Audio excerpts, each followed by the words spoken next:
I'm going to challenge you. Show me in Isaiah where the phrase El Gibor is used for someone other than true God.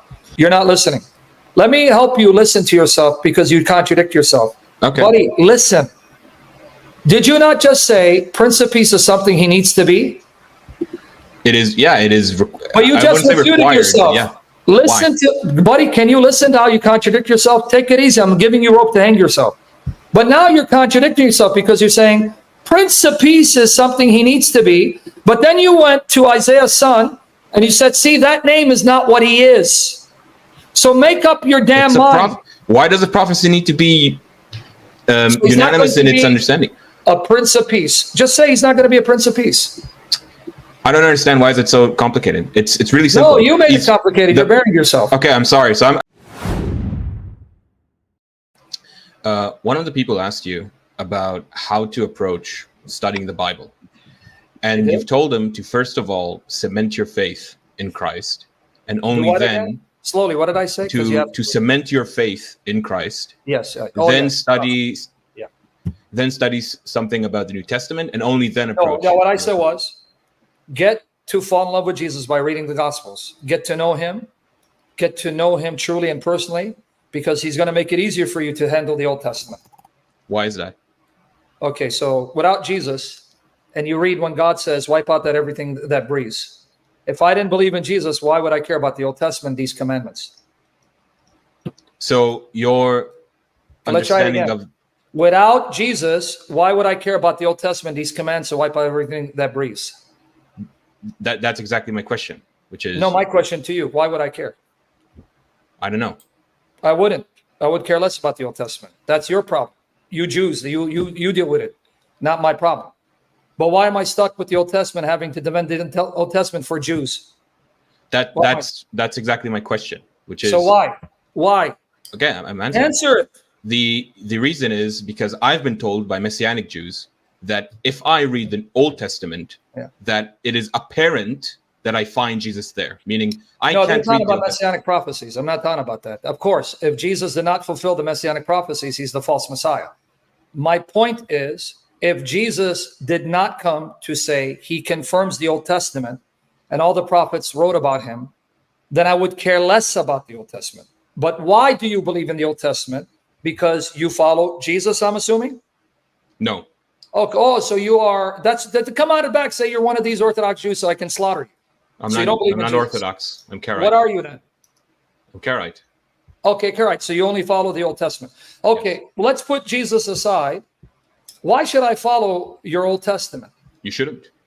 I said what? You shouldn't. Oh, even though in the Old Testament it says that God wants to, through the nation of Israel, bring the Gentiles to the worship of God. So you're saying Isaiah was full of it. That's not what he meant. He didn't mean the revelation revealed to us. Isaiah 42. Don't lie to me. Isaiah 42. I'm going to open it right now. Let me show it to you. So see again, you're a Karaite and you don't know your Old Testament. Shame on you that a Christian has to educate someone like you here.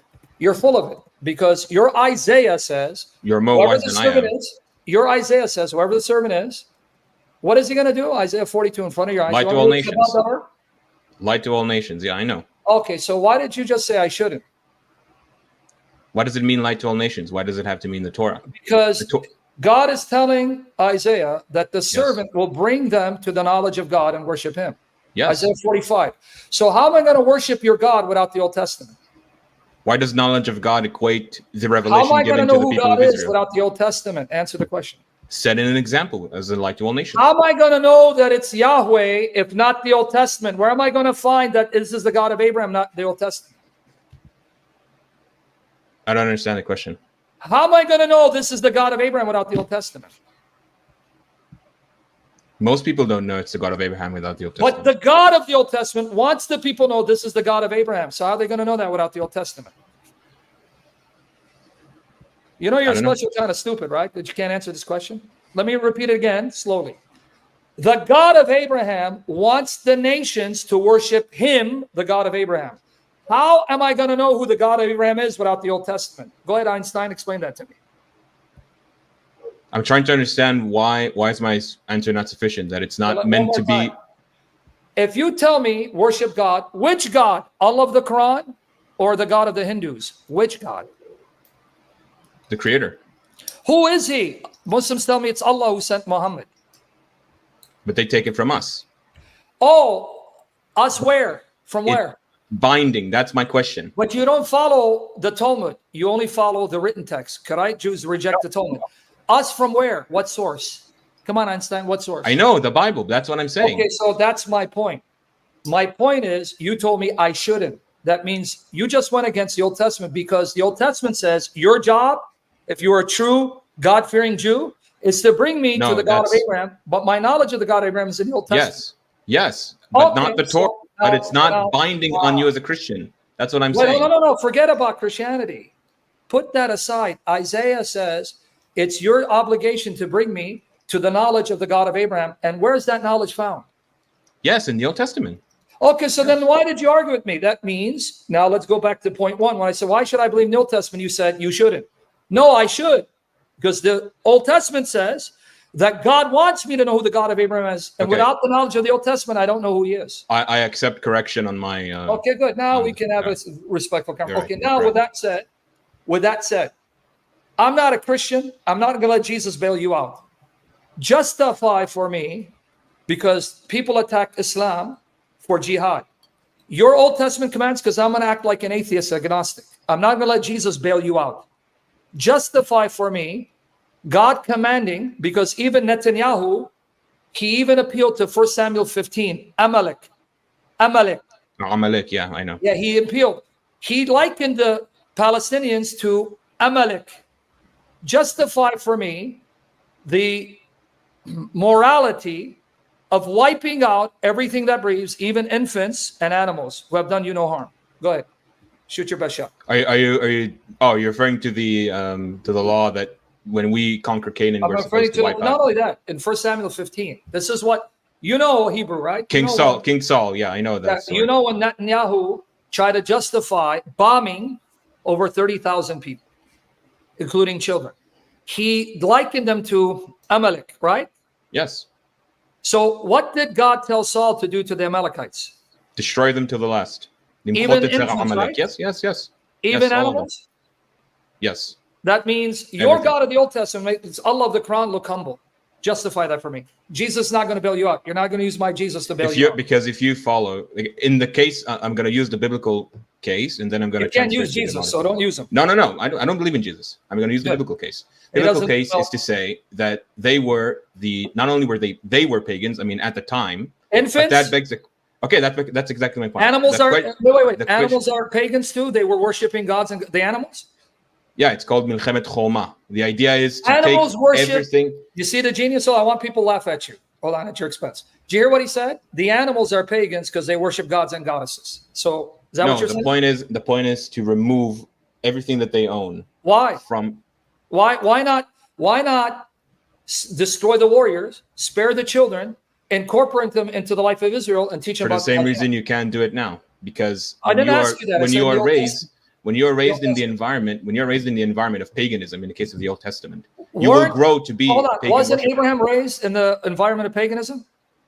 Yes, but he was chosen. And yet he converted, right? Technically, if you want to use that word. So why can't you spare the infants?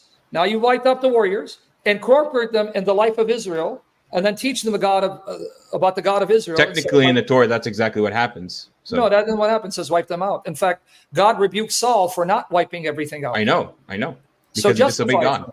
He disobeyed God. Say what? That's what I'm trying to do. I'm saying that if you are living in a pagan environment and you don't do that, you want me to go back to my first objection, which you didn't answer? You want me to go back again? Let me repeat my objection, which you didn't answer.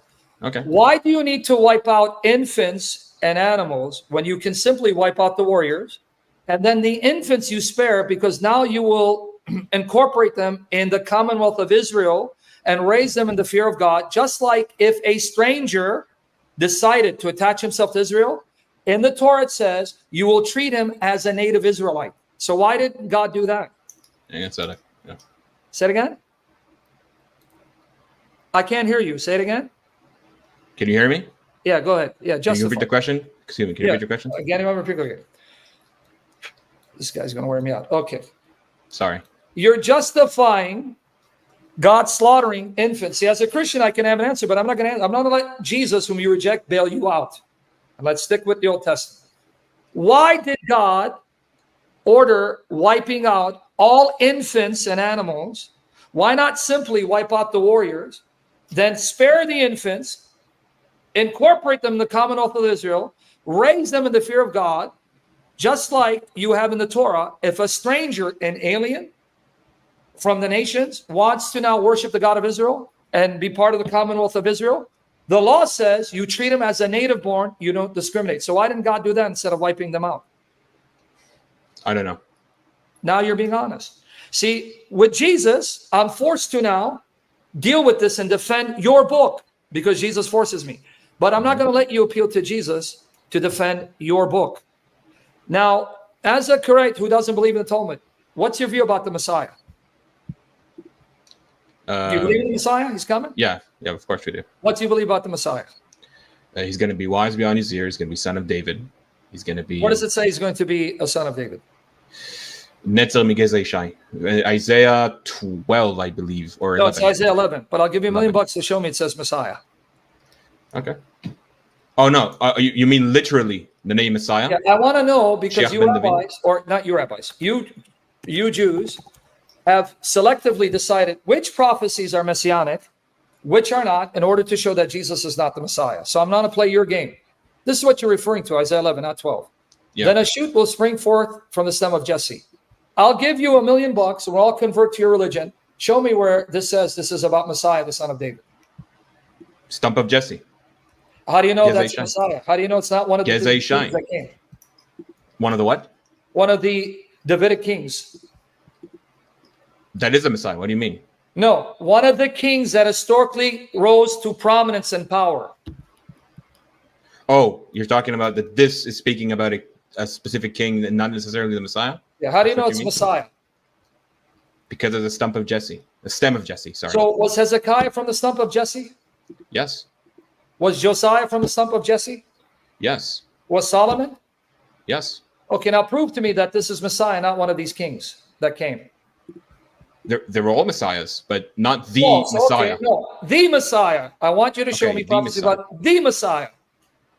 Spirit of Yahweh will rest on him, spirit of wisdom, understanding, and might, and so on and so forth. Okay, how do you know this is the Messiah? I'm still waiting for the answer, buddy. Because he has not yet come. All of these have not yet been fulfilled. How do you know it's not referring to one of the historical kings? Because it's speaking in the future tense. How do you know it's not referring to one of the kings that comes after Isaiah? Are we going to keep going doing this? Because you know there were Judean kings up into the Babylonian captivity, right? I know, yes. Okay, so how do you know it's not referring to one of them? I don't think, if I recall our history correctly, I don't think that it matches any of the other kings after. Well, you can think what you want, because if you have read your scriptures, even the promises that God makes are conditioned, because he says that his throne will be forever. But then he says, if he obeys my commandments, like he said with Solomon. So how do you know it's not conditional? Because of 2 Samuel 7. That's actually going to work against you, because 2 Samuel 7, 14, 15 is about Solomon. I know what you're referring to. 2 Samuel 7. Go 14. There. I want to see it. I want to see and see how I'm going to show it to you. Very easy. You sure you want to see it? I know it. I just want to see what. Because have you read the parallel? I know that it's about Samuel. Sorry, about Solomon. Who? Solomon. Sorry. Okay, so I don't need to prove it, because then look what he says about Solomon. Hold on. So you admitted Solomon, right? Good. I'm glad, because now I want to show you this. 1 Chronicles 28, verses 4 to 7. Solomon, you admit it. So now here's the parallel. Yet Yahweh, the God of Israel, chose me from all the house of my father to be king over Israel forever. For he has chosen Judah to be a ruler, and the house of Judah, my father's house, and among the sons of my father, he took pleasure in me to make me king over all Israel. Now of all my sons, for Yahweh has given me many sons, he has chosen my son Solomon to sit on the throne of the kingdom of Yahweh over Israel. And he said to me, your son Solomon is the one who shall build my house and my courts. For I've chosen him to be a son to me, and I'll be a father to him. And I will establish his kingdom forever if, here's a condition, if, it's not unconditional, he will be strong to do my commandments, and my judgments is done now. So what if Solomon doesn't do his commandments? Will his kingdom be forever? No, but it didn't say. Good. He never said that he removes his kingdom from him. I didn't say he rules the kingdom from David. It says Solomon's kingdom will be forever if he obeys my commandments. So if he doesn't, that means his, Solomon, I'm not talking about David, won't be forever. So my point is, Isaiah 11, how do you know it's not talking about one of those historical kings that had he obeyed God, then his rule would be forever, but because of sin, he then disqualified himself? No, because it says here that it's forever, right? And I know that there's a conditional here. I know that there's a condition here, but it's never been met. You don't know the Tanakh. Because I just said, maybe you're not clear, that when you have statements that says his kingdom will be forever, you can't just take a passage in isolation, because then you're going to have to look for all the other passages related to the same theme. And all throughout, the condition for the sons of David is they must obey, otherwise the Lord will discipline them. Do I need to show you Psalm 89? But that's not what it said in 2 Samuel 7. That's the problem. Buddy, all right, okay. Now, you sure you want to go that route? Because now Isaiah 9:6, you just proved Messiah is God in the flesh. Now I'm going to play your game. What does that have to do with it? Doesn't say, because it says the child born who sits on David's throne, his kingdom will be forever. El Gibor, yeah, I know that. Who is this? No, El Gibor. It's supposed to be the Messiah, yeah. Oh, you agree it's a Messiah? Yeah. Oh, you shocked me.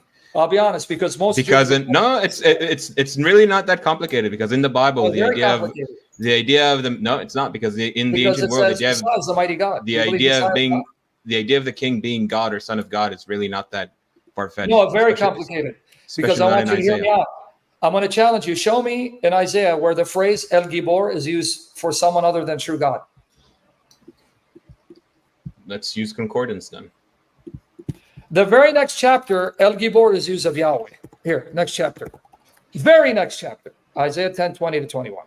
Now, it will be on that day that the remnant of Israel and those of the house of Jacob who have escaped will never again rely on the one who struck them, but will truly rely on Yahweh, the Holy One of Israel.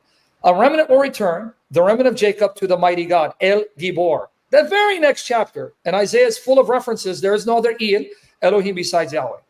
But in the chapter previously, the mighty God will be born as a child. So your God's going to be born as a baby? No, that's his name. That's not him being mighty God. No, that's in the previous chapter. Yeah, but in the previous chapter. Buddy, take it easy. Okay, I know your arguments. Listen to yourself. So because he's called Wonderful Counselor, he's not really a wonderful counselor? See, listen to your stupidity. I don't get what you mean. Can you explain it? You said that's his name. That's not who he is. So his name is Prince of Peace, but he's not really a Prince of Peace. No, the name indicates that he needs to be a Prince of Peace. He's going to be what? Say it again. He needs to be a Prince of Peace. So, but it's not a quality of him. Okay, that's what I'm talking about. Listen to yourself, dude. Listen, you're being recorded.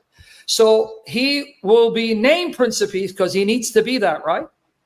Yes. So the name refers to a quality he must have. Okay. Because that's what you just said, right? Yes. Okay, so that means the name Mighty God means this is something he must become, the Mighty God, according to your That's why I want you to go to the previous chapter. Isaiah 8 is about what? Ma'ir Shalal Chashbaz, the one that you usually skip. And why? The text tells you why he's called that, right? Yeah. Why because it's a prophecy about Damascus and Iran. So what it doesn't have to do with him being mighty God. It has to do with you just the situation. Yourself. You're not listening. Let me help you listen to yourself because you contradict yourself. Okay. Buddy, listen. Did you not just say Prince of Peace is something he needs to be? It is, yeah, it is. But you just refuted yourself. Yeah. Listen to, buddy, can you listen to how you contradict yourself? Take it easy. I'm giving you rope to hang yourself. But now you're contradicting yourself because you're saying Prince of Peace is something he needs to be. But then you went to Isaiah's son and you said, see, that name is not what he is. So make up your damn mind. Why does a prophecy need to be unanimous in its understanding? A Prince of Peace. Just say he's not going to be a Prince of Peace. I don't understand why is it so complicated. It's really simple. No, you made it complicated. You're burying yourself. Okay, I'm sorry. So can I please explain myself in more? To me? No, I need to first see how you're going to butcher this. Please explain to me. Is the child actually a ruler of peace? Will he rule in peace? Yes or no? It's a prophecy of what he's supposed to be. Okay, so he will be that, right? Not necessarily. But wait, I'm going to bury you because it says his kingdom will be forever. So now you're saying it's conditional. To establish and uphold it with justice and right righteousness here, from on the now throne of David's kingdom, to establish, uphold it from then and forever. Now you just contradict yourself because you said, see, in Isaiah 11, right, it's unconditional. Well, here it's unconditional. It will rule forever. Could you pull it in Hebrew, please, so I can read it in Hebrew? I don't have a perfect recollection of the Hebrew here. You're killing me, brother. Okay. I'm sorry. No, it's okay, because I'm tired of having to teach you your scriptures, brother. Honestly, I am. But here. All right. Here you go. So now you just admit forever doesn't mean unconditional. It doesn't have to be extra. So make up your mind, buddy, so I can know how to address you. Like I said in 2 Samuel 17, it's not conditional. Yes, it is. No, it's not. So please then, pull it up. Please pull it up. Please. Yes, I did. Pull it up. When I know it says, I will not take away my love from him as I took away from Samuel. But do you believe 1 Chronicles 28? From Saul. You don't. From Saul. Do you believe 1 Chronicles 28? Or what do you mean? What do you mean? Do I believe? I just read to you that in verse 7 of 1 Chronicles 28:7, that his kingdom forever if he obeys my commandments. So you're saying Chronicles not contradict 2 Samuel.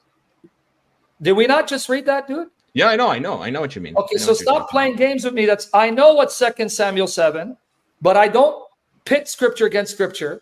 I'm being more charitable to your Old Testament. I believe that passage explains this passage, that Solomon's kingdom will only be forever if he obeys. Can you now show me, to prove my point before you read Hebrew, can you show me any other place in the Tanakh where the throne of David is also said to be the throne of Solomon? That they will inherit the throne of Solomon? That the throne of David is also the throne of Solomon? Is it not true in all these prophecies of the coming kings? It says the throne of David, the kingdom of David. Can you show me where it says the throne of Solomon, the kingdom of Solomon? I don't get it. Sorry. I'm really trying. I'm genuinely trying. I'm being patient because I'm old. I'm not young.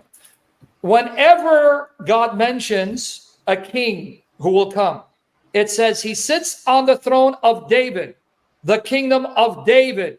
He is David, their king. Can you now show me where, when God speaks of a king to come after Solomon, and he says, this one sits on the throne of Solomon? Why does it need to be in those words? Because according to you, when God said to Solomon, his kingdom is forever, that's unconditional, meaning it's his kingdom, right? Not just to him, to his lineage. What do you... But you said it's unconditional to Solomon. No, the dynasty is unconditional, not the kingdom itself. I'll let everyone decide how you contradict. Now read the Hebrew from me. Here it is. You can read right to left. Go ahead. Isaiah. Oh, no, I was talking about 2 Samuel. This is Isaiah. No, yeah, because damn, you are slow. We were talking about Isaiah 9, where it says, the child to be born, his throne will be forever. Oh, okay. Sorry. So can you put it back? Brother, why are you doing this to me? Are you trying to make me a heart attack? You know I'm not patient, but go ahead. Read for me. Sorry. משרה ולשלום אין קץ על כיסא דוד ועל ממלכתו להכין אותה ולסעדה ולמשפט ולצדקה. עולם. מעתה ועד עולם קנאת אדוני צבאות תעשה. Okay. Now tap dance around עולם. Tap dance around it because this is the ועד עולם, yes. No, it is forever. Okay. So can we stop the nonsense and coming back? Wait, did it say... Whoa. Hold on. Can you go back, please? Did it say ותכינת ממלכתו? Guys, how long do you think this guy's going to last? Let's see. Go ahead. Go ahead. I'll wait. I'll give you time. שלום, אין קץ על כיסא דוד ועל ממלכתו להכין אותה ולסעדה. להכין אותה? Okay. I never noticed that. Never mind. Okay, never mind. I'll concede this argument. Okay. It is forever. No. Don't concede yet because you're going to do a tap dance. So now this is an unconditional promise. He will reign forever. Is that what you're saying? His dynasty, yes. So guys, notice he said yes because I don't want to on the throne of David, yes. And that means he will then actually become the Prince of Peace? No. You know, I got you got to get out of here right now. Okay, I'm sorry. I'm sorry if I can't catch up. I'm sorry. Okay, so can you be honest and say, you said that the name means that's what he needs to be, but doesn't mean he'll become it, right? It's a prophecy, yes. I think. But now you admit this is unconditional. That means he will actually become king. He will actually sit on David's throne and he will rule forever. So he's going to actualize it, right? Yes, I guess, yes. Now be honest then. That means then he will then actualize being the Prince of Peace, right? Yes, this future king. Yes. Now I like you. Then it means he will actually become the mighty God. You're stuck. I'm not so sure, no. Not too sure that I'm stuck. Okay, well, let's ignore that. I know you're being convicted. So what other prophecy do you have that you think is about the Messiah? I can't pull up one off the top of my head. So I can only say what will happen in the end of days with the. Well, you can't tell me if you don't animals. know the prophecies. That means you're just giving me your interpretation. Okay. Okay, I want to show you because you like Haggai. Your name is Haggai, right? Haggai, yes. Okay, let's go here. Now I want to see. I want you to explain to me. The first temple of Solomon, Shlomo, the cloud appeared, fire came out of the cloud and consumed the sacrifices, and Solomon and the priest saw it, right? You know this, or I got to show that to you? Hold on. My connection's buckling up. Right. Do I need to show you that in the time of Solomon the temple was built? It says the pillar of cloud appeared like it did at the time of Moses. Yes. Fire. Yes. Okay, so you know that, right? Yeah. And not only that, but in the temple, you would have the mercy seat, the Ark of the Covenant. You would have the golden jar of manna. You had Aaron's rod, and you had the tablets of stone behind the most holy place, right? Yes. In the second temple, did the pillar of cloud appear? No. Did they have the rod and the tablets of stone? No, there's a midrash about the word there that talks about. So they didn't have it, right? I believe you. No, they didn't have it. They didn't have it. Okay, now since your name is Haggai, can you explain to me how the glory of the second temple will be glory than the first? Here it is, Haggai 6, chapter 2, verse 6 to 9.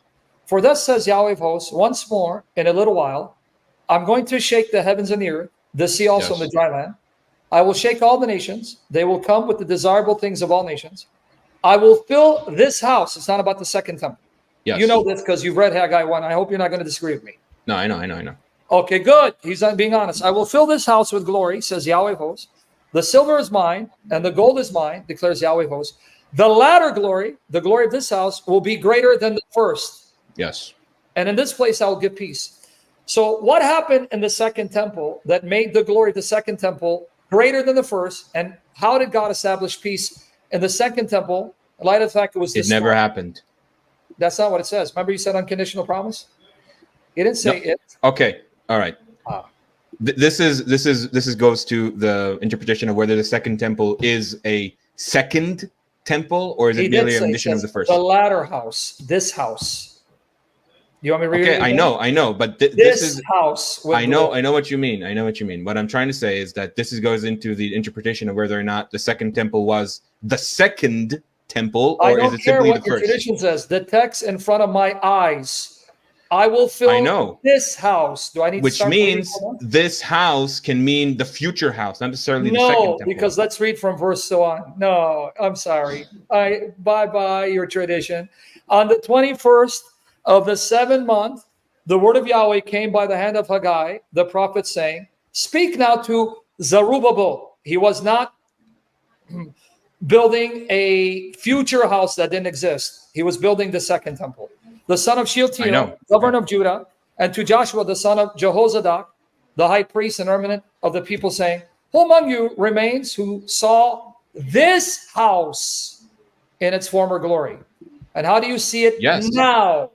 Yes. Does it not seem like nothing in your eyes? Well, hold on. Don't say yes, because when I tell you it's about this house, oh, no, it doesn't mean that. I know it's about this house. That's my point. It is this house. But this house doesn't... How did this house become more glorious? I will fill this house with glory. But you think this is the second temple. It wasn't finished built when Zerubbabel and Joshua were building it. I know. It took many more years, so that even at the time of Ezra, they were still building it. Stop the games, dude. I know. I'm not denying any of this. Okay, so how did the second house become more glorious than the first? It did not. That's my point. It didn't. So this is a false prophecy. No, it's not. That's my point. It's not talking about the second temple. Because you're wasting my time. Okay. This house, which house? Let's go back. This house that Zerubbabel is fashioning, this house I will fill with my glory. Okay. Can I give you an analogy, maybe to illustrate my point? I want to deal with the text, buddy. I'm trying. I'm following the text more than you are. Can you explain it to me? I'm trying to. You know what? No, you're not. You're telling me it doesn't have to mean this house. I'm going to pull it up in Hebrew. Maybe it's more clear there. You want me to show you the Hebrew? You can read the Hebrew. It's not going to make your case. I think it will. Okay, let's see how it's going to make your case. My goodness, sorry. My goodness, man. What I have to I just feel like we're talking past each other. I don't know how No, else to we're not. remedy You're this. denying what the text says because you know it's going to show you you missed your Messiah and you don't want to repent. Here it is. Okay, Haggai. Let's go to Haggai 2. Okay. When do you want to start reading from the Hebrew for me? Here, it's right in front of you. You want to start from verse 1? Yeah. Okay, talking to the guy. Scroll down. את הבית הזה בכבודו הראשון, ומה אתם רואים אותו עתה, הלא כעין בעיניכם. What does it say here? הבית הזה, yes, this temple, this house. Okay, good. Remember these words, okay? Remember, yes. Which temple? The one that Zerubbabel is fashioning, right? Yes, the same one that was destroyed. Okay. Good. No, it wasn't destroyed yet. No. Meaning the first one was, but this one is not. This is exactly my point. This is exactly my point. No, that's not your point because the second one is being built. There is no second house. That's my point. There is never a second house. It's Buddy, the same what are they house. building here? The temple. And when he says right here, so you're playing games with the text, but you have to act like a Muslim with your own Bible. That's okay. They have to pervert the text. Watch here now. Okay, a little while, and I will shake heaven and earth and the sea. All right. And dry land, I will shake all nations, and they shall come. The desire of nations, and I will fill what again? Abait hazeh, yes. Which house? This house. Which one? Hazeh, yes. This is what I mean. Which one? The one Zerubbabel is building, right? No. You know what? Yes. Yet, for your sake, yes. Because I don't think you understand my point. No. It's going to make, because now I want to know here. What does it say here? Okay. So this temple will be filled with glory more than the previous one. The former one is which one? How to show which one is that? I'm going to go in like 5 minutes. I just want to make it. Okay. Which one is this? The former one. Harishon was the first temple. Say it again. The first temple. Okay. So when it says ha bayet hazah, the same word used all throughout. I hope I don't have to give you ha bayet hazah, and then we go back here. Let's see. Hold on. Let's see. Let's go here because I don't want you to do the tap dance, but please, friend, please. I know what you mean. I know what you're talking about. Okay. So can we now stop the game? Ha bayet hazah is the temple that Zerubbabel and Joshua are building, right? All right. I think I can explain this. It says, can you scroll down to the word next to, scroll down, please? Yes. Which one? Verse 9? Abait hazeh. Okay. Ha'acharon min harishon. So yes. Ha'acharon here can also refer to the prophecy in Isaiah, which speaks that he is the first and the last. Ani harishon v'ani ha'acharon. So acharon here doesn't mean that this house is the last house. Can you stop butchering Isaiah 44:6?